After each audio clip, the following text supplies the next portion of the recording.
Welcome in, everybody, to the Two for Talking podcast. I'm your host, Corey Tusick. I've got the great Josh Yohe with The Athletic here, as well as Joe Bartnick, the comedian extraordinaire. You can find his stuff on Amazon and, YouTube, anywhere else you can watch comedy. But, gentlemen, before we get into the Penguin stuff, because we do want to talk a little bit about what's going on with the current affairs, and then we're going to go over some of Josh's recommendations for traveling this season. But Josh, I'm going to throw it over to you for our first sponsor. Congratulations, Mr. Bill Neofis, for being the first sponsor of the Two for Talking podcast. So here we go. Joe, Corey, we have a sponsor. This is unbelievable. We're really moving up in the world. I know, and I can vouch for this guy because he's one of my best friends, admittedly. But he wanted to do business with us, and he's the greatest. Bill Neofis is his name. Neofis Insurance Group. I got a little list of bullet points for you. He's been serving Pittsburgh since 1960, second generation, been doing it forever. Represents multiple Fortune 100 insurance carriers, whatever you need, personal, business, life insurance, financial, convenient hours. You can make weekend appointments. He's located close to Ross Park Mall in the North Hills. Here's the phone number, 412-364-3388, or go to the website. It's neofisinsurance.com, Neofes insurance.com. And one other tidbit about Bill that needs to be mentioned. Not only is he a Penguin season ticket holder since the early 80s, he is the biggest Slapshot fan I know. The guy just texts me Slapshot quotes all day nonstop. So if you go into Bill's office, now make sure there's no other people around because those quotes can be pretty offensive. Drop a Reg Dunlap line or whoever your favorite character in Slapshot is, and I promise he'll give you a good deal if you drop some Slapshot lines, no question. That's great. You go up. Does he, go in there and talk about feeling shame for, if you get in an accident, and he says, you should feel shame for that. There's no question. He literally knows every line in the movie, as do I. He handles my insurance as well. I mean, the guy's a straight shooter, so. Seriously, if you need insurance, look up Bill. He is absolutely great human being, runs a great business. So highly recommended, and our first sponsor. We appreciate it. Yeah, we appreciate it. We should have music for Bill. We should have get back where it started. That's not a bad idea. I'm going to have to renegotiate with him now that you have that idea. I know. Now I'm going to have to sit there and I'll have to go through, watch Slapshot again, just because, that's for business. And let's find a way to kind of tie in Slapshot with the Neofis. Let's really dig in there. Okay. So, thank you, Bill, for sponsoring the show. And if anyone else wants to sponsor, you're more than welcome to reach out to us, and we'll be happy to have you on. But let's get to the business of the matter. Right now, we got Sidney Crosby 2 days away from his birthday. If you're listening to this now, it's probably the day before or his birthday. Please tell me there's a contract coming. Have you heard any whispers? Josh, you are the Penguin whisperer, so any rumblings?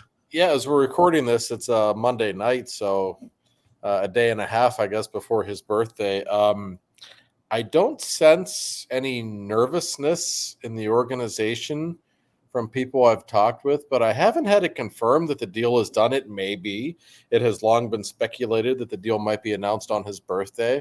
So I think there's a real chance that it will be. And again, I haven't heard any whispers or any concerns that he wants out, that he's not going to sign a new deal. But I will say this. If he does not sign a new deal on Wednesday, on his birthday, I think it becomes a little bit of a story. And if he shows up at training camp about 6 weeks from now without a new contract, then it becomes a major, major story, and he gets asked about it every day. So we'll see.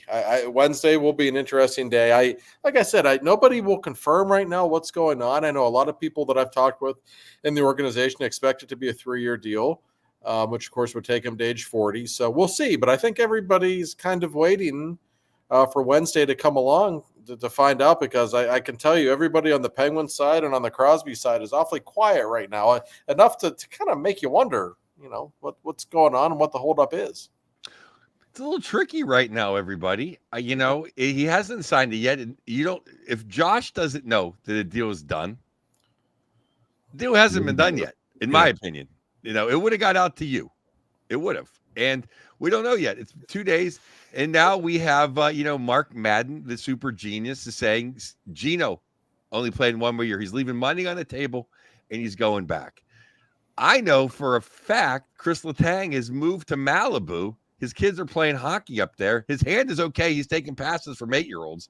So he's doing okay. He's out there training and he's hitting the ice. But it's I don't know if Josh can confirm this, but they talked to Montreal about taking him. And I think the bigger thing is I think these guys know they're not going to be very good. And maybe that's why Geno wants to go. And maybe that's why Letang doesn't care and he might go. And maybe Sid's like, if Geno's going to go because he knows they're no good, why am I sticking around? And if he doesn't sign tomorrow or his birthday, I don't think it's a good sign because, A, just for the chaos it would ensue. His first game was in Detroit. He grown up wasn't Lemieux. It wasn't Gretzky. It was Steve Yzerman. Then he goes to Toronto. Jesus Christ. Then Montreal. And then Montreal. The team that drafted his dad. What is bigger than saving the Canadians? I mean, he would need The Rock to play him in the movie if he saved the Canadians. So I think if he doesn't sign in 2 days, I think we're in a world of trouble. But maybe the Penguins will make some deals and get better in the next 2 days to make them want to stay. Crosby, Letang, and Malkin are obviously synonymous with one another. It's been almost 20 years they've been playing together. And I can tell you, gosh, I've written enough about it over the years. The three of those guys are legitimately great friends off the ice. They really are. They are close. And I could imagine the three of them, having lunch somewhere over the summer. Maybe, Tanger and Sid fly down to Miami, visit Geno for his birthday last week or something. And they're at an outdoor cafe having lunch. And I could hear them saying, like, man, I don't think we're going to be very good. Like, we're never going to win a cup again. Maybe they'll never say that, but they have to be thinking it at least. That they know at this point.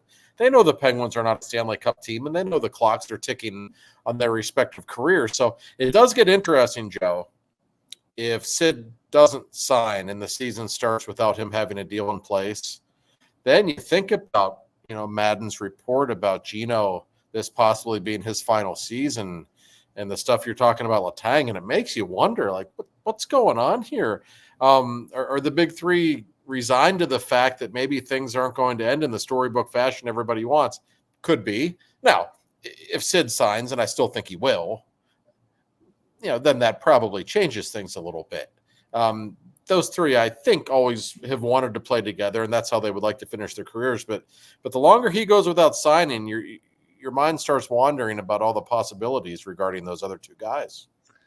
It literally goes from we had Godfather 1, Godfather 2, and don't let it turn into Godfather 3, Dubas. and think about, honestly, though, it's funny you say that because think about the pressure that's on Dubas, too. Kyle Dubas didn't come here wanting to be the general manager that, had to trade Sidney Crosby or couldn't retain Sidney Crosby for his entire Pittsburgh career. I assure you that's the last thing Dubas wants. He is a really aware person. He knows what the fans are saying. Kyle Dubas is on Twitter all the time. He is very in tune with the fan base and what they want. And he knows nobody wants Sidney Crosby out of town. But really, it's not like the Penguins and Kyle Dubas don't want to keep Sidney Crosby. Of course they do. The only question is always going to be with Sid. Does he realize this team's no good? Would he like to finish his career playing, on an all-star team in Colorado or something like that? And I've never had that sense from him, and I don't think that. But the longer he goes without signing, that's going to be on the minds of people. Well, I think that's the key is that I don't think anyone thought it would be like this because I think the summer was completely underwhelming. This is the first summer where there wasn't a glimmer of hope. That's right. Last summer, I thought, hey, we can win a playoff round. And we're not going to win 4. You never know. God, Eric Carlson, no. But we could win a playoff round. Right. I don't think we're making the playoffs this year. No, I don't think most people think that. And, Crosby and Malkin and Letang would never publicly admit that, but I have to wonder what they really think deep down when they look at this roster. Right. You're right. Dubas didn't do much this summer, and from Dubas's standpoint, I kind of get it. Like, he knows they need to rebuild at some point. So I understand where he's coming from. But yeah, last year was at least enticing. Like, there was actually a sense in training camp, like, we might have something here. We like the moves he made. And obviously they didn't, some worked out and some didn't. But we know the trajectory this team is on right now.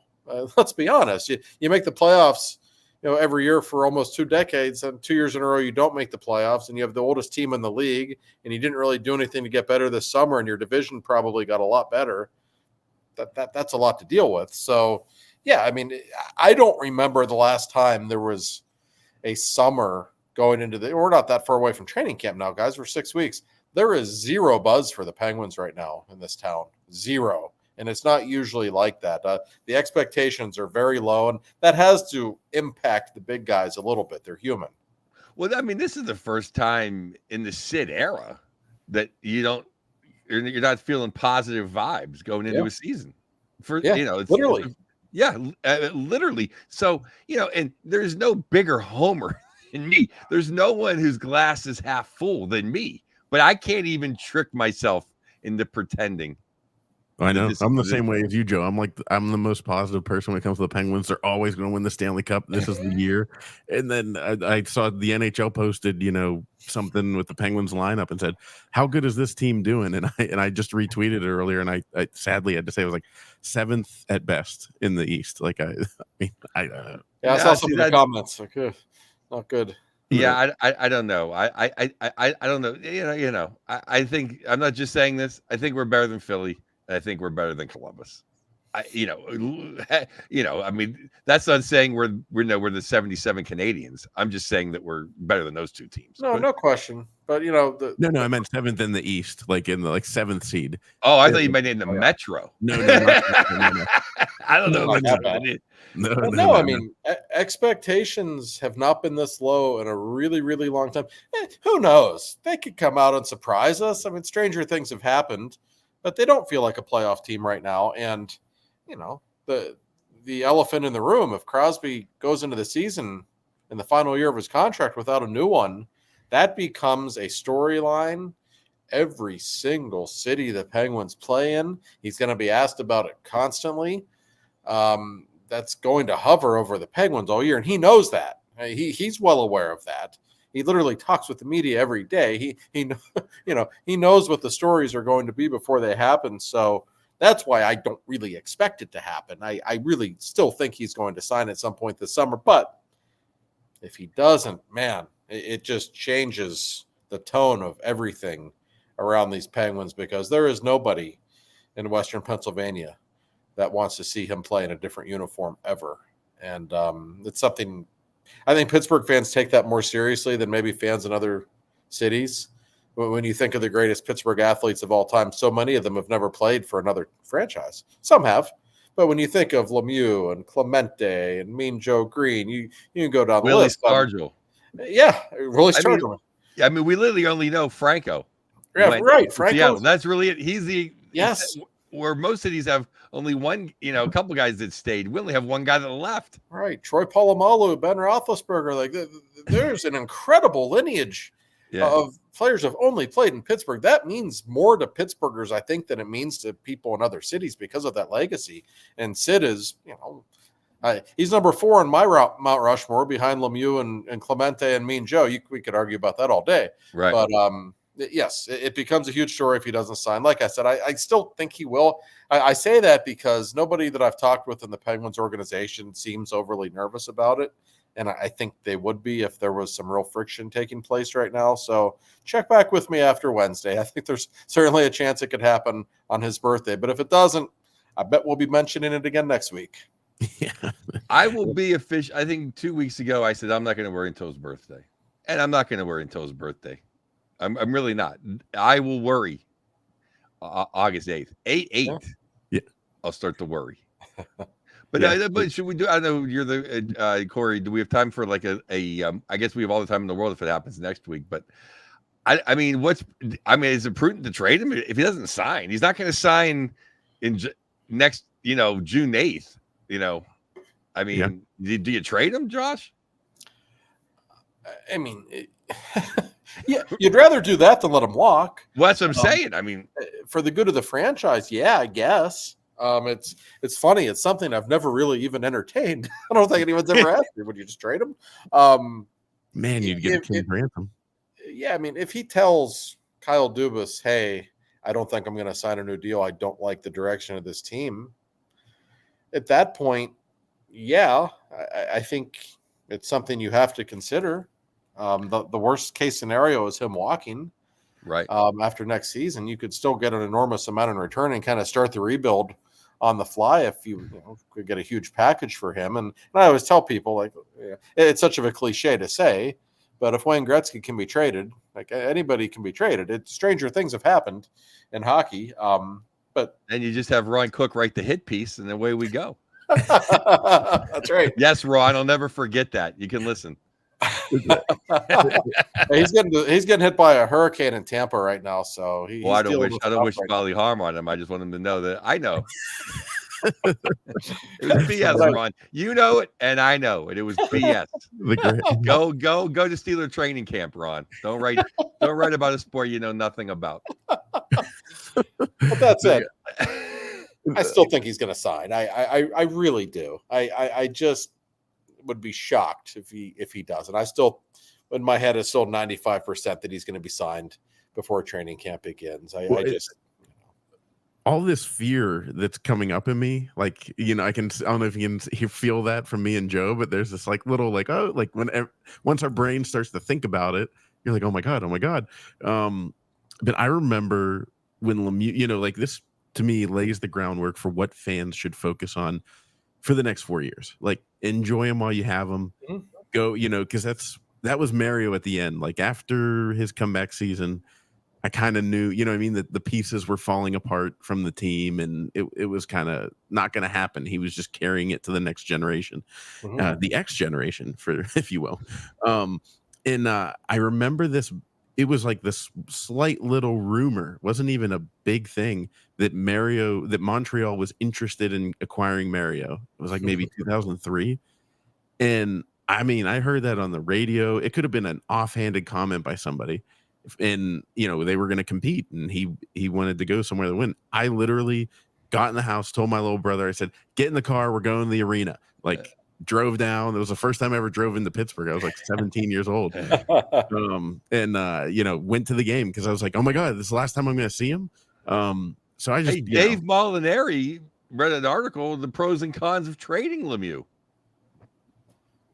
It's crazy. It was legitimate, I mean, because that was like 2003, I think. Like they were not good at all. It wasn't. He was the owner of the team then, so that would have been a little tricky. But no, I mean, way back in the day, I remember him writing the pros and cons. Oh, yeah, I mean, it's something you always consider at some point, I guess. But no, I remember, those teams in 2002 and 2003, 2004, they were terrible. But it was still worth it just to go see him because you were watching Mario play. And it will be, I've had a lot of people in my mailbags this summer say, well, what should I be excited about, Josh, about this season? And I tell them, well, you can go watch Sidney Crosby play 82 games a year. Like that's still Sidney Crosby. Don't take that for granted. This is one of the 5 greatest players in the history of the sport who's still near the height of his power. Like you still get to see that. There's something great about that. So, as long as he's around, that makes the Penguins relevant. That makes them interesting. That makes them a story and worth watching, even as they rebuild around him. But if he's not around, now that changes things a great deal. And don't think for a second that the people who run the Penguins are not very, very well aware of that. As someone who watched Dick Tarmstrom play 82 games a year, I'm Christ! I'm very happy. I'm privileged to watch Sid play 82 more games. Right, and the cool thing, knock on wood, like the one bad thing about Mario was you never knew when he was going to be healthy. And Sid, God bless him, is usually healthy. So yeah, I'm knocking on wood there. I just did. More times than not, though, you're going to get the majority of the 82 games, and you can still see him play. So he's different. He's not just a great player. He's an iconic player that you still get to watch every game. So yeah, but I think everything will be okay. I think he's going to sign a new deal. But it is interesting that it's gotten this far. I think he's never gone this long without signing a new deal. I'm pretty sure I have no inside information, but I'll tell you, I can't see him not being there when Geno gets his 500th goal and not being and not playing one more year with the Penguins. Right. Yeah. And the Geno thing, maybe he signs a 1-year deal. Maybe that's the stick. Maybe he's like, I'll see one more year and then we'll see what's going on. It could be. There are people who are close to him that will tell you he doesn't necessarily want to play forever. Like a lot of people assume that because he's such of a rink rat and he loves the sport so much that he wants to play well into his 40s. And I think he would like to play to 40 at least. I remember the night Letang signed his 6-year deal. It was when the draft was in Montreal a couple of years ago. I talked with Sid that night. And I said, what do you think about Chris's new deal? And Sid actually sent me an email back. He said, I hope I play all 6 years with him. And, I don't think Sid's just going to say that, right? I think he genuinely means that. Now, the team has taken a turn downward the last couple of years. But that bond between Sid and Geno and Letang and Mike Sullivan, I'm telling you, it's a strong one. It really is. And we should include Sullivan in this conversation. If he wanted out, don't think for a second the Devils or other teams wouldn't have loved to have had him as their coach. Of course they would. But his stubbornness and his loyalty toward those guys and turning them into winners again before they retire, I mean, that's why he still coaches them. I firmly believe that. So that bond between those four is real. And I think that's one of the things that will bring Sid back. You brought me through the Yinzer trifecta of emotions. I went through depression, despair, and now I'm at elation because I'm sitting there going, you know what? You're right. Like Mike Sullivan, he's got this he's going to figure it out. Like he's going to get this team fired up. First night, chicken Iron City, everything will be fine, Corey. Yeah. Sullivan's head's going to explode in November. That too. That's what's really good. There's nothing like interviewing Sully after a 6-2 loss. Oh man, he's and I say it out of respect because I really like him as a person. He's great to deal with, but you can see the veins popping out of his neck after some of those games. Like, oh shit, I'm about to get a one-word answer. Here we go. I mean, I don't know. We should move on to Josh's column because we can just spin in circles. But now I'm going to talk more about it. But I can't see Sullivan putting up with without the big guys. I can't see. For his health, he should just take a year of Ireland and Guinness, and not watch a team in the lottery. He's much too much good hockey. As crazy as the big guys make him, he could. I don't know if he could live with 11 and 8, 72 or whatever. Yeah. I think I don't think he can do. Yeah, I agree with you. Man, this could literally be a whole podcast. And God forbid if Sid doesn't sign, we don't have any more summer programming from now till the season starts. So it'll be Sid watch. Sid watch, right? Yeah. Well, let's get into so Josh, you write your yearly. This is your annual tradition now. How many years have you been doing this? Where you're writing? Oh my God! Back to my previous place of employment. I think I started in 2016, maybe. Okay. Eighth or ninth time I've done it. Yeah. Solid 8 or 9 years of this is Josh Yohe's Yinzer guide to the road trips. Because I'll tell you there's nothing like being a Pens fan on the road, cheering on your team. So we're gonna go through the list and kind of as we say the cities, if Joe or I have been there, which Joe's probably been at most of them. We'll share our tidbits, but I've been to every city. I've only been to about half of the arenas. Okay. Number 31, last place on the list is Winnipeg. And I understand that it's quite windy and cold. And if you take I'm sorry. Did you get this year's list? Yeah. Okay, because I had Salt Lake City. Oh God, did I click on the wrong article? You might have clicked on the wrong year. Oh, what was last year then? Oh my God, Long Island. You want me to send you a link? Yeah. I have it written down here. I did a little prep, so I can just say them. You have a 31. Or you want to just edit that? So let me go. Let's start with Long Island. Long Island's at 31. Actually, it's 30 because I have Salt Lake City. We don't know. Yeah. Salt Lake City TBD. I can just give it 2 seconds on Salt Lake City. Oh Whatever. yeah, let's hear I it. don't care. What do you got? Yeah, for but Salt Lake I City? have it written here. What do you got for Salt Lake City, Joe? You know, I don't know. I'm sure the arena will be nice. A lot of fat white people. Nothing to look at. I'm sure liquor sales will be cut at 4:00 in the afternoon. I wouldn't go to Utah if I was a Penguins fan. I'm sure I've heard it's very pretty, the mountains and such, if you're into that kind of thing. But I've never been to Salt Lake City, so I don't know what to expect. Yeah, it's pretty dull. If I was a Penguin fan, other than to go see Logan Cooley, I wouldn't go. That sounds about right. What so the Long Island, I mean, they have a beautiful building. They do. It's a very nice new building. I did mention that in the article.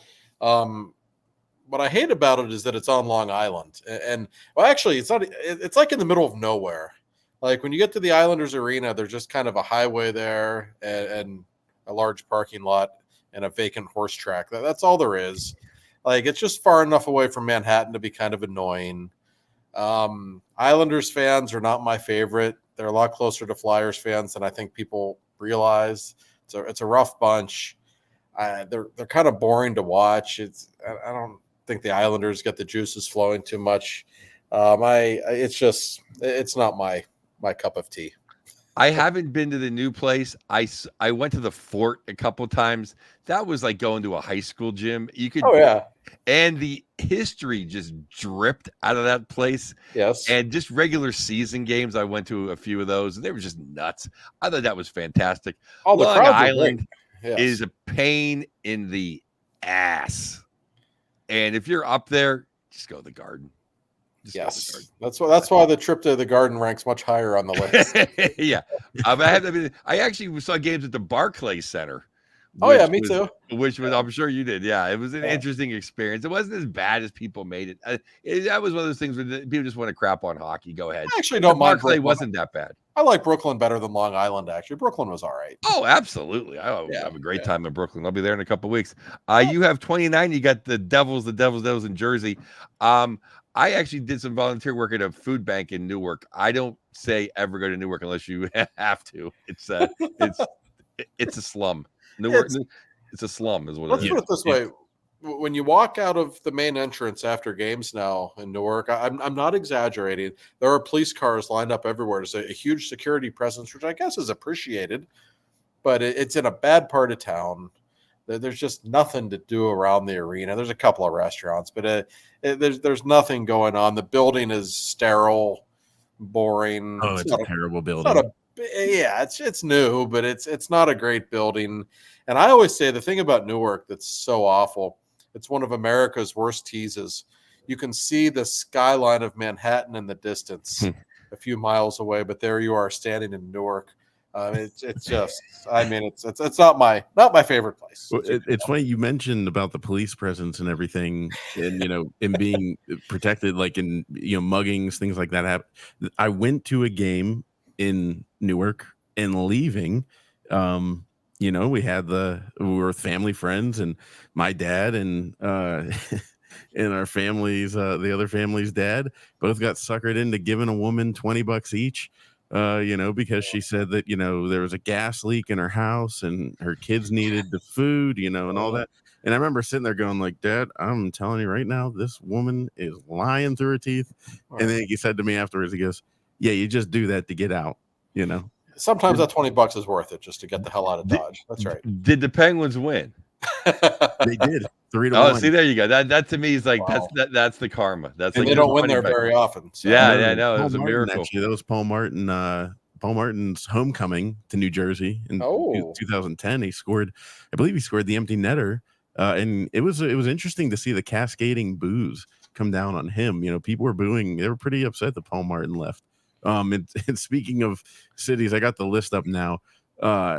So speaking of cities that I've been to, and I don't know if I'd recommend, the next on the list, number 28, is Philadelphia.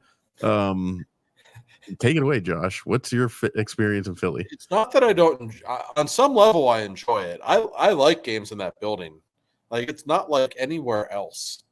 Like they always do the thing during the starting lineups where they'll say a player's name they'll yell sucks. Like Brian, they're playing right wing for the Pittsburgh, Brian Russ, and they all yell sucks. When they get to Crosby, you can't even hear people yell sucks because they're booing so loud. Like it absolutely cracks me up. I enjoyed the theater of it. They've got some great Italian restaurants in Philly. But for a Penguins fan, like it's not really the safest environment, quite honestly. Philly's a pain in the ass to get to. It's a 5-hour drive through the mountains, or you have to deal with Philadelphia International, which is never a favorite experience of mine, Joe. I don't know where it ranks on your airport list, but it's pretty low on mine. Just pretty much everything about that trip. It's just not fun. I always tell Penguins fans, you should do it once. Go see the Penguins there once and say you survived it. That's great, but I don't think you'll enjoy it that much. My Philadelphia airport experience is fine. I mean, it's kind of like airlines; they all have their moments. But Philadelphia airport's fine by me. I actually love the city of Philadelphia. I think the food is absolutely incredible. Most of the guys are okay. I think the women think they're highly of themselves, but they're not. I honestly think every chick in Philly thinks they're like a Brooklyn 8 and they're like a Brooklyn 3, but they have an attitude. Josh knows exactly what I'm talking about, right? Exactly. That being said, I've been invited many, many, many times to go to that arena because I'm friends with the Broad Street Bully podcast guys. Anyway, no, I'm never going. I'm sorry. I go to enough arenas where I'm hated as a Penguin fan, even in the Captain Ron jersey. I don't need to do that to myself. I'm actually at the age now, other than Staples Center, I don't need to go see the Penguins other places. And no, I just be the fan of the other team. Not that I'm a big guy. No one messes with me. I just don't need that kind of energy. It's just I'm too old for it. I'd rather watch the game on TV. I've probably told this story on this podcast before. I'm telling it one more time. It's the quintessential Philly story for me. The draft was there in 2014. I'm walking through the concourse and some lady in an Eric Lindros jersey looks at me and she says, "You're Josh Yohe." I'm like, yeah. I'm thinking, damn, I'm pretty famous. This lady really knows me. She looks at me. She says, "Fuck you," and she walks away. Like, oh my god, did that really just happen? It's like, well, yeah, that's what you. So yeah, it's entertaining. You just have to know what to be prepared for. That's all. Yeah, I mean, I do a lot of Philly radio, and those guys, I just did the NBC thing. It's like the first thing the one guy was cool. The other guy's like, "Why is Crosby such a whatever word?" And I'm like, I go, "You're just jealous." And they are. They are. They're just completely jealousy. Completely. I did. I think I probably told this before, but I went there. The only game I went there, the Flyers scored like right off the bat, and I was like, "Well, this sucks. Like this was a mistake." And then we ended up winning 5-1. Sid had 2 goals and 2 assists, and it was just beautiful. And I was like, "All right, this is a perfect game to come." Is there any truth to the rumor that after the Darian Hatcher game, when he got his teeth knocked out, and then the game on his stick and scored the game winner in overtime, is there truth to the rumor that he came out and skated around the rink a little bit when he got the number 1 star for the game? No, he was announced as one of the stars. I don't know if it was the number 1 star or not, but he actually did skate out and give a little twirl of the stick to the crowd. And since then, anytime the Flyers beat the Penguins there, which hasn't been very often really in Crosby's career, but often when they do, they always make Crosby the number 3 star just so they can boo him one more time. What are Sid's personal feelings on Philly? Does he share on that at all? Well, I can tell you his dad doesn't go to games there anymore because I think he was about ready to involve himself in fisticuffs with Flyers fans on a couple of occasions. He couldn't take it anymore. Sid loves it. Look at the numbers he puts up in that building. He'll just shrug his shoulders and say, "Yeah, I mean, it's a rival, but it's no big deal." But he gets up for that game. He absolutely does. There's no doubt in my mind. I love the fact that him and Geno hate the Flyers as much as I do. And I think there has to be a bridge to that. I mean, that's like the next generation. That's one of the greatest things about those two guys is they really hate them as much as I do. Oh no, Sid especially. He really does. Like, that's I love it. He's always aware of where they are in the standings. He always knows when they play them the next time. Like that rivalry means something to him. He's one of us, Joe. Yeah, He is. of us. One of us. All right, next on the list, number 27 is San Jose. And you mentioned this in there. There's probably only one real reason to go, and that would be it's one of the last few buildings that the cup was lifted in. Yeah, like I don't hate it in San Jose. And Joe's a longtime California resident. He can maybe speak of it. I just never find that there's much going on there. I think the building's starting to age a little bit. I don't think it's that great of a building anymore. The Sharks are abysmal. They're not worth seeing at all. So you just kind of add it up. I always enjoy the LA Anaheim swing a lot more than I do the San Jose part of the California trip, Joe. San Jose is a fun place to play. They were great for a long, long, long time. I saw tons of games there, a lot of playoff games. They have really knowledgeable fans. Mm-hmm. They're good people. Yeah. But I'll say this, is coming from Pittsburgh. No, the cost out there is super expensive to hang out there. And there's not much going on in kind of downtown San Jose is a real dump. Yeah. And it's funny it's like the last quote unquote new arena. Right. So it's kind of crappy, but they're not going to, they're just going to move to San Francisco is what they're going to do. So, they're not going to get another one, but I really enjoy, I remember having teal Jello shots passed around in that arena. So I saw for my birthday, I saw Lemieux, Yager, and Ronnie each get 5 points, and Ronnie got the hat trick. And people bought me drinks for like the whole night. I was hungover, and I still drink a lot, but I drink a lot, and I was hungover for like 2 days. It was incredible. We could dedicate an entire show to Mario's numbers against the Sharks. So I think we probably will have to do that at some point. Boy, did the big boy enjoy playing against them when they were an expansion team. So yeah, it's not a bad place, but I always find myself kind of bored there, and I'm always nervous when I hand in my expense reports to the bosses that they're going to call me and say, "Why did you spend $800 on hotels for 2 nights?" And say, like, "Well, that's what they cost there. I don't know what you want me to do." Yeah, there's been a lot of fun times in that arena. The roar though was especially when Lemieux was playing, it was 75% Penguins fans. Oh. And it was one of those nights where it's like, oh, he played the night before in LA, or he was going to it was a scheduled night off. Mm-hmm. And he just came out for warm up. And there was electricity, like Jesus just landed. People just freaked. It was awesome. Yeah. He wouldn't want to miss an easy 6-point game. No. San Jose, yeah. The travel there is a nightmare. There's no direct flight. You're going to be in an airport for 9 hours, like airport or a plane for 9+ hours. Yeah, or you have to fly to San Francisco and take the hour-long Uber ride from there. That's and I remember one time I take the train down, which will tie into another city here, and someone jumped on front of the tracks, and I was just like, well, throw them off the tracks. The puck drop in 15 minutes. Right. And all these tree huggers, that's so insensitive, and of course had a case of beer on the train, and they thought I was typical Bartnick. Let's go Pens. Joe, you'd appreciate me and my friends riding the Pat bus down to opening day with beer in our hands. We usually we rode the Pat bus to go to school, but that day we were going to opening day and tailgating in the community college parking lot. But well, next on the list is Ottawa, and we kind of talked about this recently, but it's kind of a nightmare.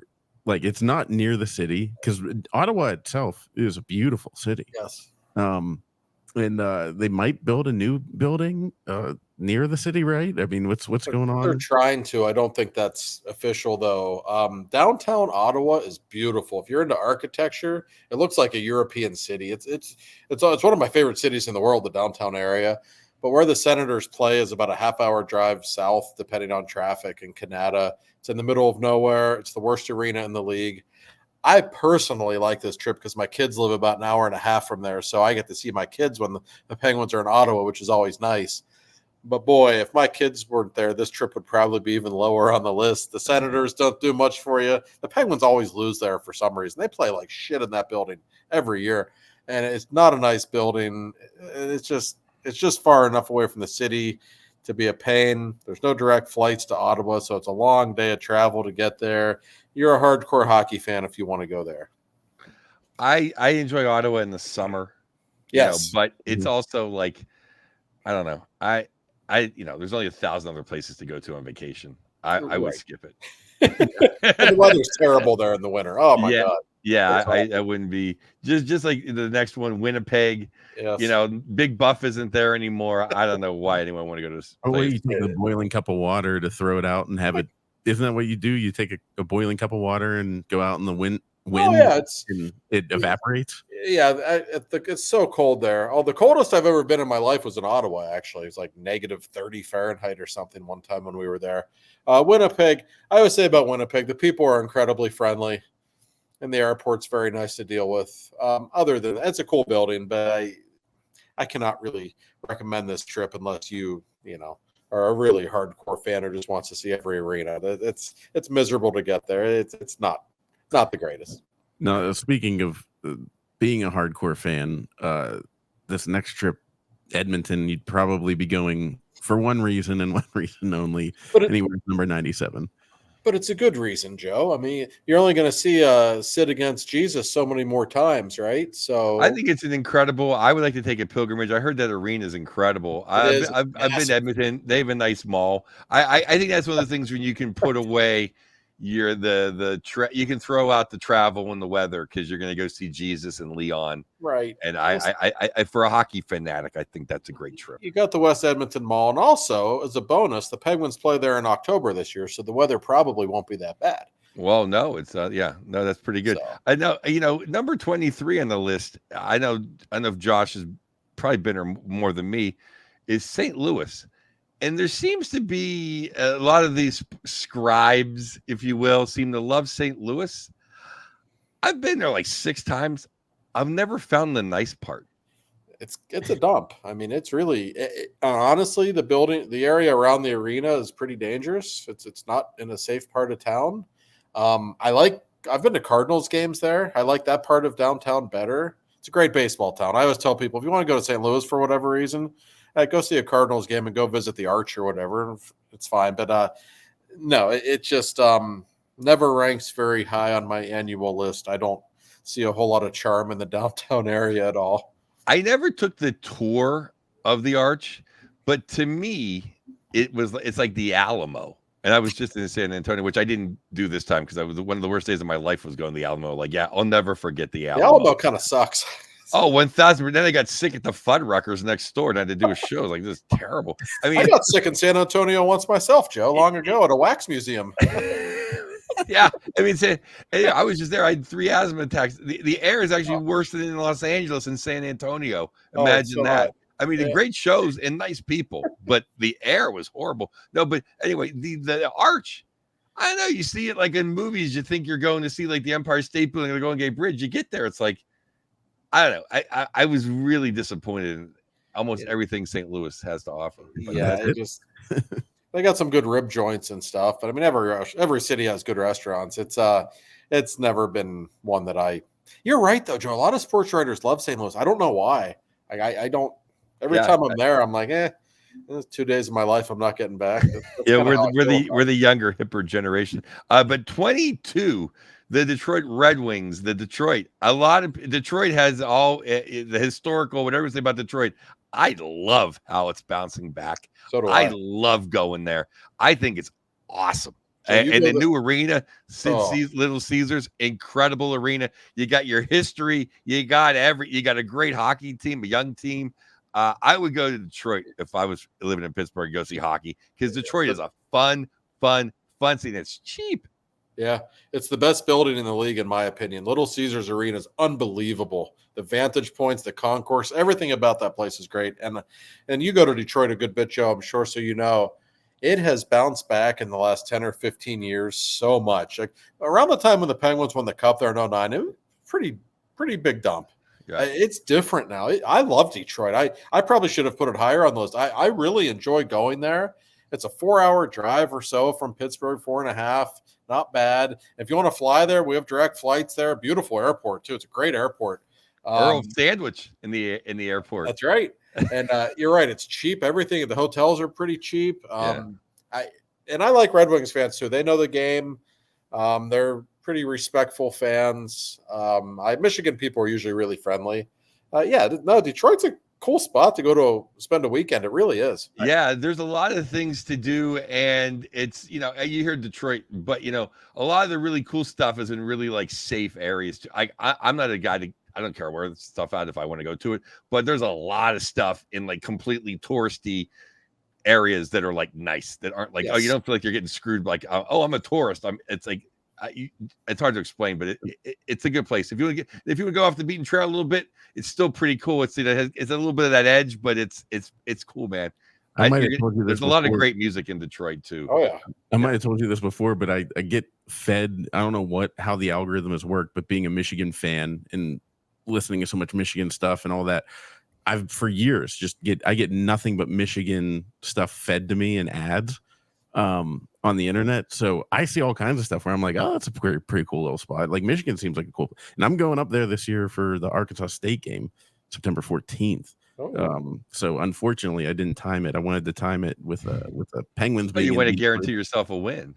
Yeah. Oh, yeah. No, that's the main reason. It sounds like. I think I might have told you before, Joe, but my son, despite me, he decided to become an Ohio State fan. So I thought maybe let's take him to this Arkansas State game, and he'll hear "Hail to the Victors" played 15 times, and then he'll maybe be a Michigan fan. If he doesn't like the big house, there's no cure.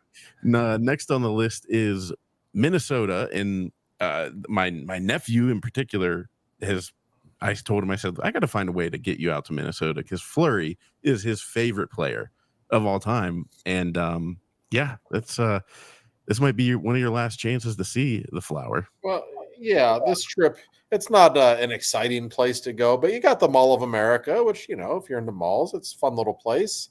Much like Michigan, people in Minnesota are so nice. Like, you notice it when you're there. You'll be surrounded by the friendliest people. They're great hockey fans. Sid usually puts on a show there because he played at Shattuck St. Mary's when he was 15. He still has friends there. He likes playing there. And you said it. It's in all likelihood the last ever game between the Pittsburgh Penguins and Marc-Andre Fleury, which makes it a very relevant thing. And listen, it's at the end of the Denver-Vegas swing this year. So if you're going to go to Denver and Vegas, because who wouldn't want to go to those cities, just hit Minnesota on the way back as a Sunday afternoon game. Take the Sunday night flight home to Pittsburgh. You're good to go. Say hi to Billy Guerin. Yes. I like Minnesota. It's a nice place. I've never been to a hockey game up there. It's the pet peeve. Maybe it's a different summer programming. I absolutely despise their outfits. I'll call them outfits too. What's funny is I didn't even, how they had the things on the internet, like this is the day I learned this. When I never even knew that it was like a coyote or whatever if you look far away from it. Did you guys know that? No. I just see that. How it looks like an outdoor, like a hunting fishing supply store, the logo. Yeah. If you zoom out, it's really like a wild animal, like a bear or a wolf or something. Yeah. You'll be able to see it. Yeah. All right, then. But it's like, well, why would you make your jersey an optical illusion? I don't know, but that's for another day. Now these two coming up, 20 is Buffalo, and as a Pittsburgh kid, I would drive up to Buffalo and go to Niagara Falls just for the hell of it when you're like 17. I'm a big Buffalo fan. I feel a kinship with those people. Yes. I don't know if it's the most glamorous place to go see a hockey game. It's not. No, but I'm pro that. Columbus, on the other hand, unless you're friends with Steve Mears, I don't have anything good to say about that indoor soccer league city. Please, they should have put that team in Cleveland. That's the only place I've ever been where it took me till 4 a.m. to have a good time. Josh, I find a good time pretty quick. They do like soccer in Columbus way too much. You are right about that. They love soccer there, which I don't understand. Well, a couple of reasons. It's the closest city to Pittsburgh on the schedule, so it's a 2.5 hour drive. You can do a day trip if you want, so it's convenient. It's very easy to get tickets. There will be a lot of Pittsburghers there, and I actually like the area. There's an area, a little circle right around the arena district. There's some really nice spots there. Now, you get past that little area, boy, Columbus, you're right. There's not much going on there at all. I mean, there's not. Steubenville West. I always tell people that's it's a like great way if to you've look never at it. seen the Penguins on the road, it's like a good starter house. Like it's your first road experience. Like you'll outnumber their fans, you'll feel comfortable. It's an easy drive. Interstate 70 is much nicer in Ohio than it is Pennsylvania for some reason. So yeah, it's not exciting, but you know, I it's know an easy. my brother went there, and whenever he came home, he said the post game show like ended shortly before he got back to his house. So it's like it's really not that bad of a drive. No, it's And not. yeah, that's well. Let's get to the Enigma division. I forgot we should have been naming these divisions as we go along, but the Enigma division starts off number 18 with Seattle, and I've never been, but I'd love to go see the Pacific Northwest.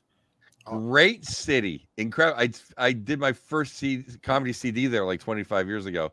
I have not been there though since the woke mob took it completely over. But I've always had a great time in Seattle. It's a great city. I'm so happy they got a hockey team. But I haven't been there. I haven't been there into the arena. But I think I'm going to hit it this year. Actually, I've covered 2 games there. I just have mixed feelings about it. I love the arena, Joe. It's like top 3 in the league. It's a tremendous building to watch a hockey game in. The fans are really into it there. And Seattle's a very beautiful place on the water. Downtown, however, it didn't do much for me the 2 times I was there. It's seen better days. Let's put it that way. If there's things about San Francisco you might not like, and they're downtown there, Seattle's about on that same level. Right. They got a lot of issues there right now. And I was talking with a very high-profile member of the Penguins. I won't say who. After a game there, it was the first time the Penguins played there. He said to me, like, I thought Seattle was nice. I like Vancouver way better. I said, me too. So, yeah, we're going to get to Vancouver later, which is one of my favorite cities. I just can't make up my mind on Seattle. I want to give it more chances because I know so many people who love it. Wasn't really blown away in the first 2 visits. And, boy, it's not a cheap place either. Much like San that's what I've been told. So No. I mean, I haven't been. I remember when it was trying to be San Francisco, and then it was San Francisco for a minute, and then it started getting all the problems of San Francisco, and then the pandemic happened. So I haven't been there in a little bit, but I am pro that city. We got the Washington D.C. Now for us old guys, we remember going to the Cap Center, and that was a home game. See that was our Columbus. Yes. That was our Columbus. It was, absolutely. And there are still some Penguins fans there, not nearly as many as there once. But they actually have fans since Ovechkin's been there. They'll go away in a couple of years, I have a feeling. It's not a great sports town. But I still say, much like we said with McDavid and Sid, the Crosby-Ovechkin rivalry is obviously one of the most important in the sports history. Ovi's not going to play much longer after he breaks the record, I wouldn't think. So he's probably 2 more years, maybe. So you got maybe 8 more games between Crosby and Ovechkin. I'm guessing. I don't think he'll keep playing after that. So, it's special to see them play. It always is. We did the math on Puckoff about a month ago, and it was like he had 31 this year. If he doesn't break 25 in the upcoming year, he's got a hard road ahead. Well, I forget now. I should have said that I can't back up, but it was literally Corey. If you can look it up real quick, but it's literally like if he doesn't get like 25, then I forget that. Can you look it up, Corey? I'm sorry. Yeah, I'm looking it up right now. But it's literally like he better get 25, or he's gonna have to play 2 more years, and then you're saying, well, if he doesn't get to like 25 this year, then what means he's going to get 20 the following year? And then all of a sudden, you're really dragging on. I was struck by how bad he looked in the playoff series, too. He'd have been scratched if he wasn't Ovi. He's 41 goals behind. He needs 41. Yeah, I mean, I think he's going to do it. I think he'll keep playing until he does it. But that's what I'm saying. But you figure if he doesn't get, he's 49, right? 41 behind. 41, right. So it's like, right, he has to get like 25 to then get to be 16 away. Yeah, to be able to do it the next year, because there's no way it's happening a 3rd year from now. Well, and I'll tell you one thing about him, and this is a credit to him, but he never gets hurt, ever. Like, what if he gets hurt? I mean, I hate to say that. I hope he doesn't.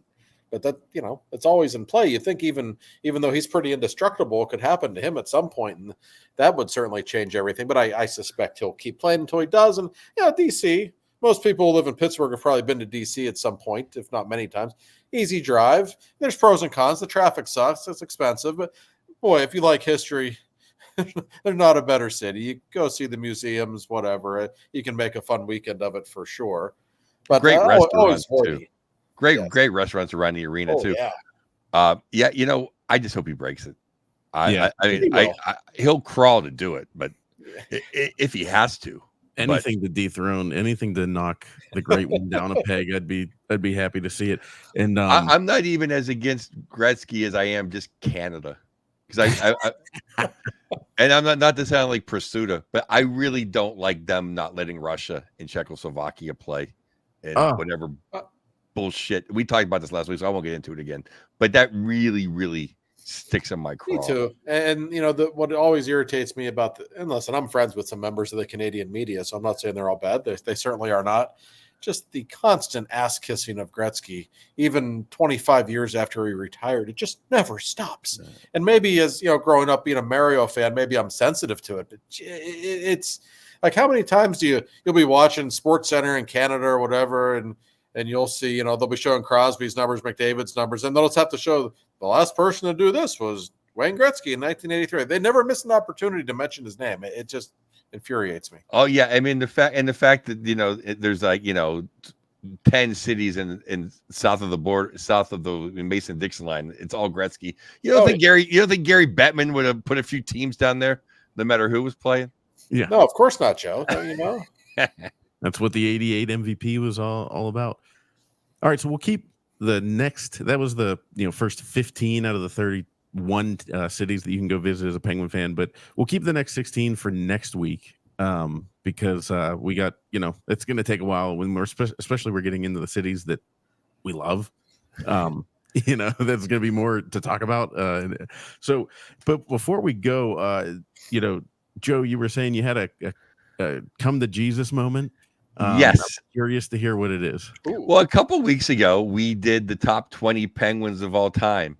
And which always happens over the decades long years of my summer programming. There's a lightning bolt like a week later, like, oh my God.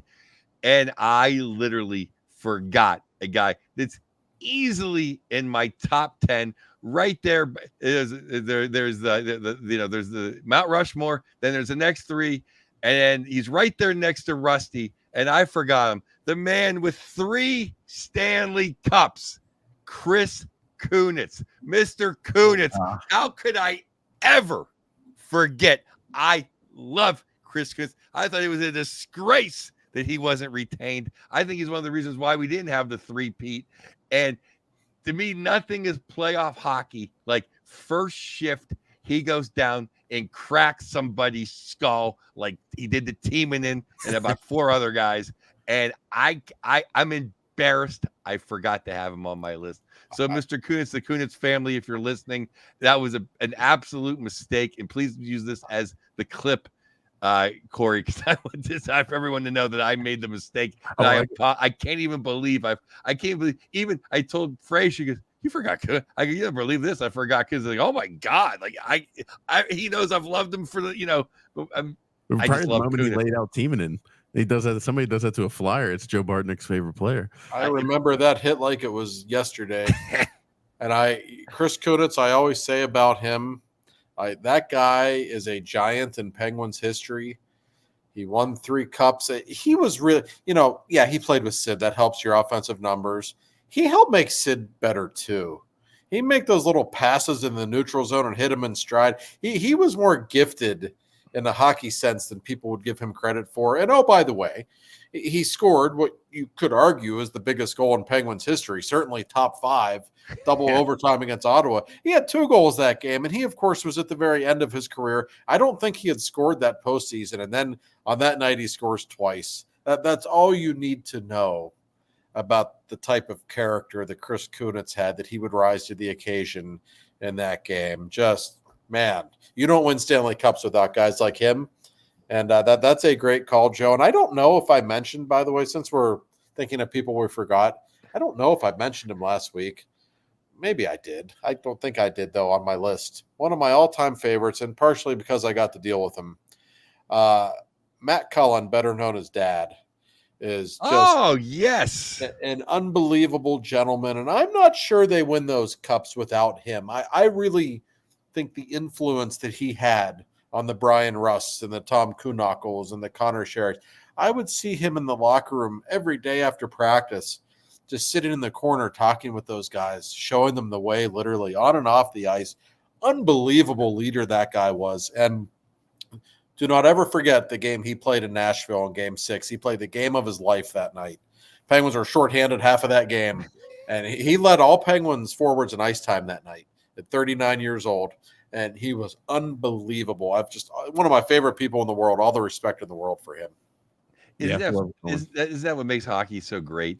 Is like, whatever. He was maybe the last man on the roster, and you don't know if they win without him. And I'm just going to say a guy who I loved as a kid and great man. He passed away too soon. Dwight White, right? Dwight White. Yeah. Oh, yeah. He wasn't the last man on the roster. He's probably number 30 in the roster. They probably would have won without him. Yeah. He should probably be in the Hall of Fame. That's how good they were. But I'm just saying, you know what I mean? It's like, it's not, like he's a good player. He was a great player, but it's like, it's not like, they wouldn't have won without him. Like, right. No question. Hockey, everybody is needed. Yeah.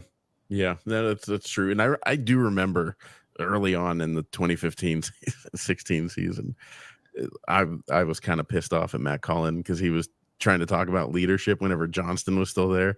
And in my mind, I just started like MFing him up and down, thinking like, you've been here for 1 minute, you know what I mean? And I'm like, nothing against Cullen. It's just I was angry at Mike Johnston and the current state of the Penguins. And I didn't know what we had in Cullen. And he had a great goal. Was it the 2016 against one of the round twos against the Capitals? Yeah, against the Capitals. I was listening to it on radio or on the app, whatever you want to say. Yeah. I was in Georgia. That's one of my things. That we were in this nightclub and all these fans were going crazy partying, and I was watching the game on my phone. People are like, "You're nuts!" With a hockey game. And I still say the loudest I've ever heard that building after a goal. People always think I'm going to say the Kunitz goal. It actually wasn't, because that crowd was so nervous. It was actually kind of a weird reaction when Kunitz scored. The loudest I ever have heard that building after a goal in my years of covering the Penguins was the Nick Bonino goal in that very Capital series in 2016. That place went absolutely insane, and that was one of the great series in Penguins history because that Capitals team was great. Yeah. Who scored a big goal in that series was the guy who I thought we need a guy like when he was a Capital. Like we need guys like him to win cups. Was Eric Fair. Yeah. Game 2. He scored the game winner. Game 2. Oh yeah. He scored a big goal against the Capital or the Sharks. Game 4. Was that game 4? Put away game 4. Yeah. That was the one where Mario gave the fist pump in the luxury box when they showed him right after that one. Yeah, that's the meme one. Yes. Yeah. Yeah. He also he had a good. Is that the one where he did like or was it a fist pump, or was it there's this one great meme of him. This was you're thinking of, I believe that was the Capital series when Schultz scored a goal. He gave the fist pump. I know that one. Yeah. We all nerd out on our Mario knowledge. But yeah, no, it's funny. I got DMs about Kunitz being off the list. I was like, whoa, sorry guys. Now it's a now we with whatever the losing things over here. Was it mea complete, whatever confession, my confession. Yeah, I couldn't believe it. I could not believe it. My mistake. Mention Joe's dislike for Canada. I was in Vancouver the day that they announced the 2014 Team Canada hockey roster, and that whole country was offended that Chris Kunitz was on the roster. He wasn't good enough to be on that roster.